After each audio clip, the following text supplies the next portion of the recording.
Joining me now from Philadelphia, Pennsylvania, is Craig Green, a law professor at Temple University. Professor, first I want to get your reaction to some of what Donald Trump said on the tarmac as he was leaving to go back to New Jersey, repeating some of what he has always said in the past. What does something like that do to his case? Yeah, it's a very sad and even tragic day for American politics. But I think the argument that this is just contesting election is a fantasy. He could contest the election on the tarmac. He could contest the election on social media.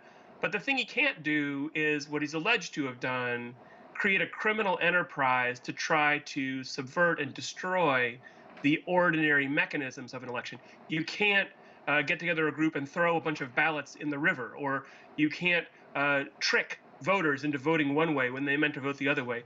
And this is the kind of criminal enterprise that the former president, is alleged to have created and headed up. It's one thing to contest an election; it's something to use illegal mechanisms to defraud people and to try to destroy that election.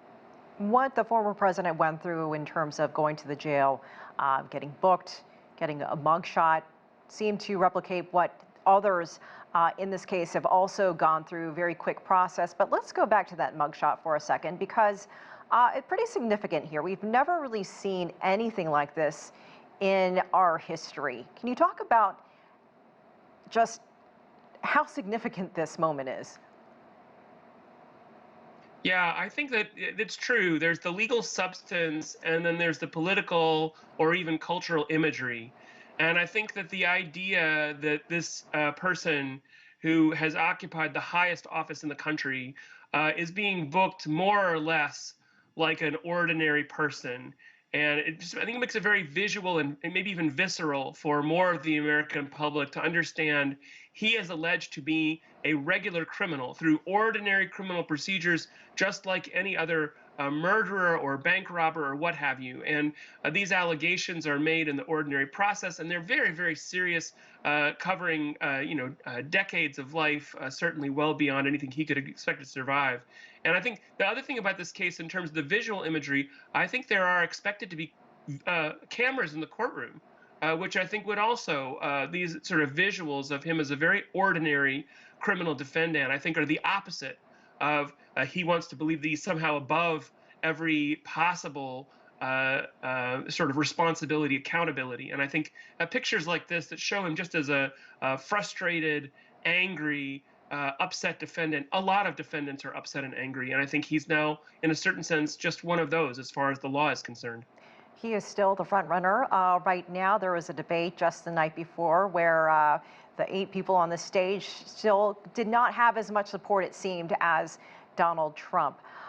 When you look at this case and the 3 others he's involved in, you look at the timeline of how this can come up to the 2024 election. Talk about the complications there. And is it possible that he could still be elected as president? Yeah, and the quickest note is just about the debate. Just for a moment in the debate, they showed an image of the courthouse, and the crowd booed. They didn't want to even hear about the possibility of the indictment. I think that represents a small image of sort of the pulse of the Republican voters, the Republican base.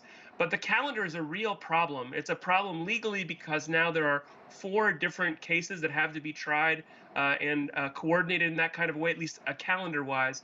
I think this case is probably going to be the slowest of the 4. It may even take as much as a year or longer. But the political calendar is much like the debate last night. There are going to be primary elections in January, in March, certainly by May. And with each primary, each caucus, the Republican voters decide that Trump is their horse that they're betting on. And I think that as a political matter, it's very, very likely he'll be the nominee. And it is true that nothing that can happen in any of these cases would prevent him from running for president.